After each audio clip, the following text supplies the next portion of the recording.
What is up, everybody? Josh Tapp here again, and welcome back to the Lucky Titan podcast. And today we're here with Jane Tabachnick. So excited to have her here today. Jane really came to me in an interesting way. We just found out she actually had her company reach out to me, proving her point as a PR champion, because I get pitched to all the time to be like, hey, can we come on your show? And it doesn't mean I don't like people for wanting to come on the show, but you kind of have to protect your audience. So when she came to me saying, hey, like I've done all these amazing things, she's been featured in a lot of different places. She's made over 250 best-selling authors, and she's a top 100 person was made that by Fast Company. You don't really get there without being very, very good at PR, which she is. So Jane, I'm super excited to have you here today. So could you say what's up to our audience, and then we'll hop right in. Hey folks, I'm so excited to be here. Thanks, Josh. Yes, absolutely. It's going to be fun. So Jane, my very first question to you is actually about podcasting and PR. We talked about this a little bit at the beginning, but your whole focus has had to shift, I assume, because of the coronavirus situation. And as far as getting your authors onto to shows to promote their stuff. So what role does podcasting play in the in your PR world? Yeah, so podcasting has been taking a larger and larger role in the PR we're doing. We were doing radio tours for authors, and there's something called the satellite radio tour where you can actually do them all in one day, all remotely. And so it was easy to transition to the podcast format. But with the coronavirus, with less people driving, we just felt that podcasts made more sense because we could reach the people that we were looking to reach through the podcast medium. And it just felt like a better fit for our audience, for my authors and experts as well. Yeah, I love that. I was just kind of curious. I hope people will look at that because the value of podcasting and PR has really been seeming to explode because it allows you to just get your message out there and honestly lets you kind of train yourself. But what I love about your model is getting onto an audio situation. So either radio or podcasting is just one piece of the PR. So can you kind of walk us through what you would do? So say I come to you and say, hey, I want to blow up my personal brand. What would be the first steps that you would take me through to help me to actually get my message out there to more people? Oh, I love this question. Juicy. So the first thing that I'd want to know is who you think your audience is and what they listen to, what they read. And I'm amazed to find that a number of people come to me really don't know. And that's okay.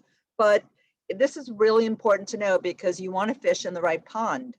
So you want to be pitching the right publication. You want to be where your audience already is. That's the magic and the leverage that you have. It makes it so much easier. You're already speaking their language and you've got a warm audience by doing it that way. So you want to know who your audience is, where they are, and if you haven't already interviewed them, spoken to them, you want to know really what their pain points are. And sometimes it's not what we think they are. So it's valuable to actually speak to your audience and to do it maybe once a year or twice a year because things change. And that way you can also pick up how they describe the problem, the actual language they use. And you've probably heard this said, but when you use that language in describing the work you do, the problem, etc., it resonates more with them. Because I can call it a widget, but they call it a XYZ, and like Coke and pop in different parts of the country. So you want to resonate with them. And then it's really a question of knowing also what formats they like. Some audiences like long form content more than short form content, or they're more visual, they buy more audiobooks, and it's not a one size fits all. I don't want to suggest that. You can have an audience that buys maybe 60% more print books, but they're still buying audiobooks and ebooks. But you want to have a sense of that. And you want to have a mix of mediums because you may reach some people with the podcast, but some of your your audience are going to be reading Entrepreneur or Inc. or some other publication. So you have a greater chance of reaching a diverse spectrum and more people within your target audience by being on different mediums. And you can also take that content, and we really encourage this, and repurpose it. So an audio interview can be transcribed into text and can be broken up into posts for social media, memes, etc. And I'm amazed how many people don't do this. I mean, sometimes you listen to yourself or one of your clients on a podcast, you go, whoa, those were golden, those are nuggets of gold. You've got to repurpose this. You've got to share that, make sure other people see it and hear it because they need to hear that. Yeah, I completely agree. And I love that strategy because it's about multiple exposure, right? I mean, there's so many different verbiage or verbiology, I don't know what you even call it, right? But for like how you would do that is we call it the content multiplier, right? It's taking one piece of content and blowing it up all over the place. And really one of the core foundations of your methodology is a book. Is that correct? That is Writing. correct. It could be done without a book, but a book is really a great part of that strategy. It really adds so much credibility in just that one, not that it's an insignificant piece. The book is major, but it just adds so much credibility. And it also adds things like what I call search engine love. If you publish your book, it's listed on Amazon, someone Googles you, that's going to be one of the first listings that comes up. And people do Google you. And this is something I think a lot of your listeners may not be aware of, but the media will Google you. If you pitch the media, you pitch a podcast host, they're probably going to go Google you and see what Google says about you. You know, I had this experience 2 years ago. I was thinking of hiring a mindset coach, and I liked her. I liked what I saw on social media and the interaction we had. And I Googled her and I saw that she was an HR professional, nothing about the mindset. Now, we all have reinvented ourselves. I'm not saying that's not something you can do, but you've got to leave a footprint. You know, you've got to put that stake in the ground that's going to show up in Google. Otherwise, there's a disconnect and people question your credibility, or they think maybe you're too new at something and maybe they want to hire someone more experienced. So the media will do that. Podcast hosts will do it. Your prospects will do it. Your competitors will do it. So by using those different platforms, you can seed that search and build that credibility and the association with known brands. So if you're featured on your podcast or in the New York Times and that shows up in your feed, that's a positive brand association that elevates you and people regard you in a higher esteem because, oh, well, if he's good enough for the New York Times, he's good enough for me, that kind of thinking. So it's really powerful to have those kind of associations. Yeah, I love that. And while you were talking there, I decided to Google you just because I wanted to see, right? We got to get proof of concept here. So obviously a lot of this is audio, so I'm not just going to show it, but go Google Jane Tabachnick. Perfect example. Her website is #1 on the right-hand side. It shows both of her books and a picture. You know who she is, like when you look her up. So you definitely have proof of concept here. Man, yeah, you've got a good profile. I can't get distracted. You've got a lot of really good stuff there. So, and I would agree with you. I think what people don't realize is that if they're incongruent across all of their platforms, nobody really knows what you're doing. And I even know with our brand, we constantly have to be checking all these different platforms saying, is it all fitting, right? And we're actually currently doing, I wouldn't even call it a rebrand, but it's like a relaunch of our brand to make sure everything is congruent. So we're building a secondary website and everything for that reason, because like what you have here, everything should point towards, I help people to brand themselves, right? And that's what Jane does. And so I love that that's your methodology. So I want to ask you this. What are kind of the biggest value adds as being on top of or the biggest pieces that need to be seen on the top of Google when somebody Googles you? Like your book, Well, one of them. yeah, a book is a great one. And I would say, you know, media placements. And what I mean by that, so it could be that there's something called earned media. So when the media writes about you, or if someone were to share some content of yours or retweet you, that's earned media. You basically earned that right or that recognition. So those are really valuable, but the same impact can be achieved if you were to publish an article, like a bylined article on a large outlet. It could be Entrepreneur Inc. It could be Business to Community. There's so many different publications. And the value of that is it is often a recognized brand, and because they're considered uh, a high authority website, they've got a high domain authority, it will help it come up higher in the search engines, like on the first page of Google. So that helps you with that credibility. Someone Googles you and that comes up instead of sometimes what you see for people, they've done a great job. They're on different social platforms. They've got a website, but everything you see on the first page of Google is their owned media, their own website, their own LinkedIn profile, their Facebook profile. And that's all great, but that is all something you're generating. And here's what I like to say. No one cares what you say about you. They don't totally trust it. People are skeptical. But when you're in a publication, you're on a podcast, now you've earned that right to be there, if you will. And so people trust. Josh wouldn't have Jane on if she wasn't credible, if she wasn't an expert. And they think the same thing if you're in the New York Times.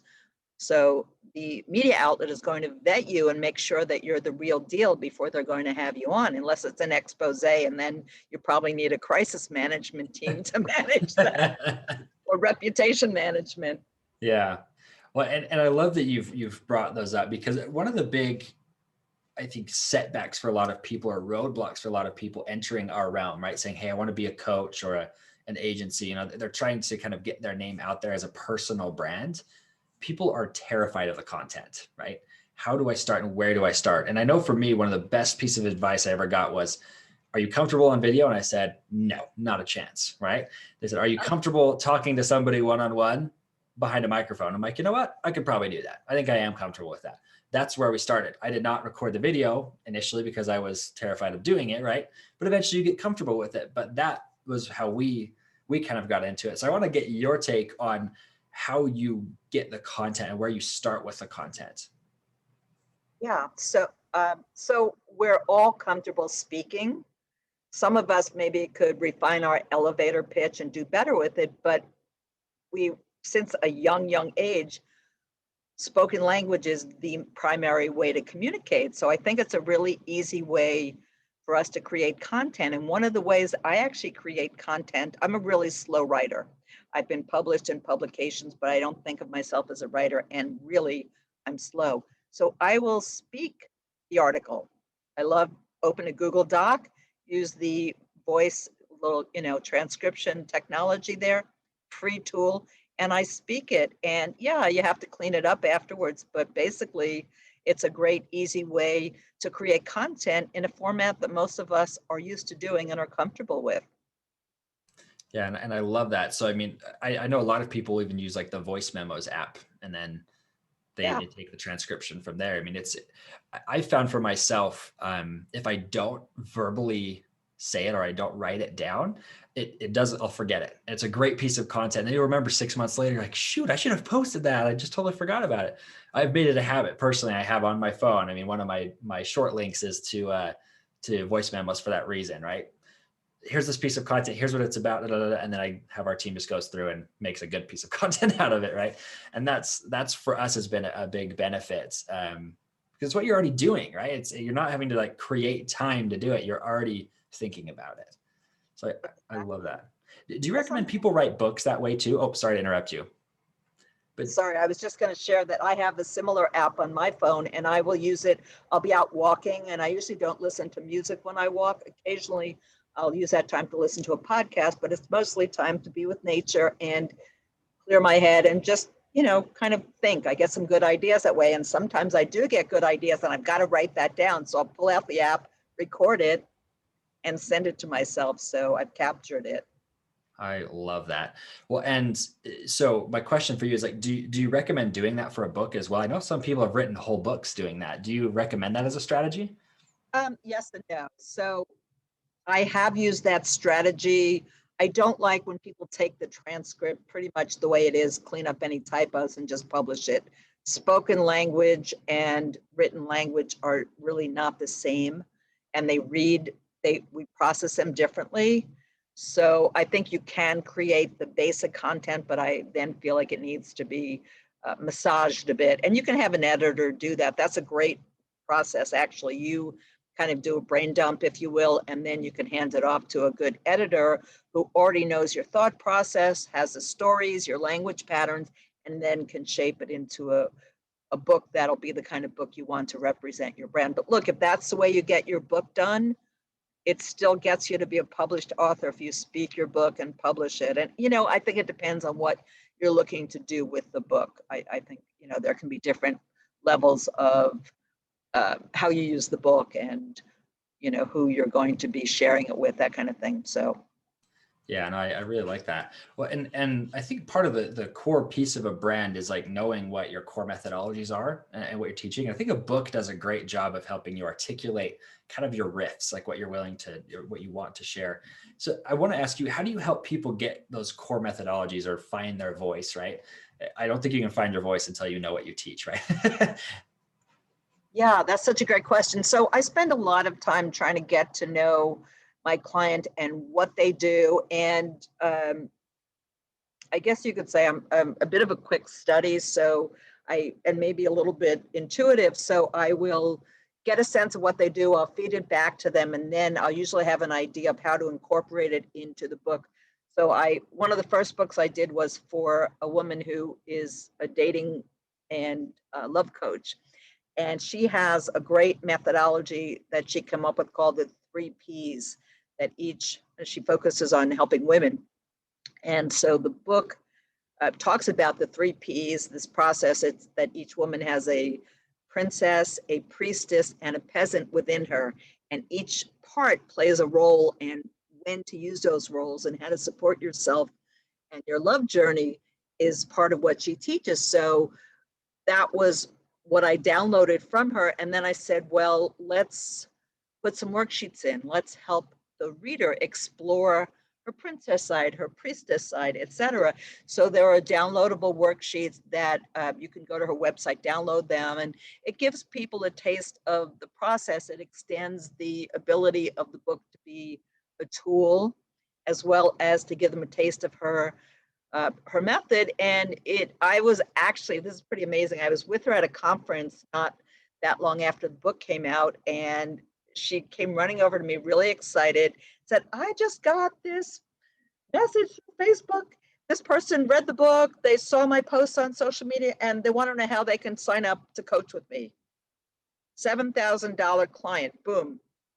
And they read the book, they got that taste of the methodology. They said, I need this. And what happens, people worry about giving away their best content, but I encourage people not to worry about that, because the truth is, I think most of us can read a book, we can just take it so far. Then we need that expert guidance, that accountability, that objective perspective, little kick in the tush to help move us along. So books are great, you can definitely learn from them, but for transformation, I really think you sometimes need a group or one-on-one situation to really take it to the next step. I love that you said that, because a lot of people are so scared of that. Well, if I share it here, they're not going to buy from me later. And it's the truth of it is, like you said, share everything, share your best stuff, because people need you. They need you to make it happen. And even though you're giving them all the pieces, most people's brains have a really hard time of putting things into order and saying, this is how you do it. I know for us, like I have literally taught everything that people have paid us tens of thousands of dollars to do for free on social media, right? You could learn how to be a billionaire on YouTube, but knowing what to watch, when to watch it, how those pieces fit together is so, that's what people pay for. So I love that you love your methodology on that. And so we have covered a lot of different topics here, but I hope people are catching on to the true vision of a brand. It's all about multi-purposing your content. But let me ask you this. The solopreneur, right? The person who's saying, I'm just starting to be a coach. I don't have employees. I don't have money to hire employees. How do they get their content out enough without having to spend all of their time on producing content? Such a good question. And I think it's safe to say, truth be told, we all struggle with this. Time is, limited. So I think you need to be strategic. And that, I think, goes back to what I said earlier about knowing your audience, knowing where they are already, and then going after that. If you're going to write one long article, let's say, where is the best place to put that to get in front of more or the most of your audience in one shot. So really being strategic and maximizing your return on time, return on investment. I love that. It's kind of funny because there's so many methods with it's like do this and you'll be rich, right? Everybody says just follow this one framework. But I do know that when we first started, I had to learn to simplify and to stop reading sometimes and stop consuming information because I said, okay, I've got to get good at one thing. I've got to get good enough at this to see some skill. And I love kind of, you had a very, I would say kosher approach to it because you weren't saying the first thing you should do is start publishing live on Facebook, right? I know a lot of people are like, this is the one place you need to be, but the problem is those aren't evergreen strategies. Facebook Live last year was hugely successful. This year, it's actually been down quite a bit because people aren't watching the lives as much. It's just really interesting to see the shifts there. So we have covered a lot of different topics. So I do want to pause here and say, how can people connect with you? Because a lot of them are probably saying, I need help with my PR. Maybe they have just started, or maybe they're further into it, but they really need help in expanding their PR and their reach. Where can they connect with you? Yeah, so I would love it if they would stop by simplygoodpress.com. And I just launched a visibility assessment. It's short assessment and it will give you some ideas of how you're doing and some areas where you could increase your visibility and authority positioning. So I encourage them to take that. And then once you take that, I'll also share with you some resources you can find on my website. You can also just go to my blog. There are some posts there that I'm told are helpful and informative. So poke around on the blog and or connect with me. And I'm happy to have a conversation about how you can get more visibility. And if there's interest in working together, always happy to. Love that. Yeah. So first off, thank you for sharing that with everybody. So it's simplygoodpress.com. I love that assessment idea. I'm actually going to go take that because I think you should have something like this to kind of benchmark yourself multiple times. Say, where am I at? Am I doing okay? And I think what most people will realize, they're actually doing better than they think they are. I'm hoping that's kind of what they'll see with your assessment, right? But then being able to know exactly where to target, that's really cool. So I really appreciate that. I'm going to go use that. So Awesome. I just want to say, so the idea is not to be judgmental. It's just to say, hey, you're doing a great job and here are some additional opportunities for you. And that's my goal. It's not to say, hey, you stink and you're asleep at the wheel. Yeah, and I think some people's tools are built to that. They're like, yeah, you really suck, so you should hire me, right? Yeah, I've gotten pitches like that via email. Yeah, we're not going to work together. Our personalities clash, right? Well, then let me ask you one final question to finish off the interview today, Jane. So, we have covered a lot of different topics. So if you could leave one final parting piece of one final parting piece of guidance for our audience, what would that be? So I love to create little habits. It actually not something that comes easily to me, but they're really useful. So you can create a visibility or PR habit. You can spend 15 minutes a day. I actually just did a blog post about this. I mean, a Facebook post about this. So you can do simple things like if you're familiar with Harrow, Help a Reporter Out, you could scan that email, see if there is a PR opportunity for you. You can find a new podcast that might be a fit for you to be a guest on and pitch them. So just figure out what it is you want to be doing and then set a time, maybe Tuesday morning, every Tuesday, you're finding a new podcast and pitching a new podcast. That means you pitch 52 podcasts by the end of the year. And if your hit rate is, say, 50% success rate, then that means you'll have 26 interviews within the space of a year or so. That's pretty amazing, right?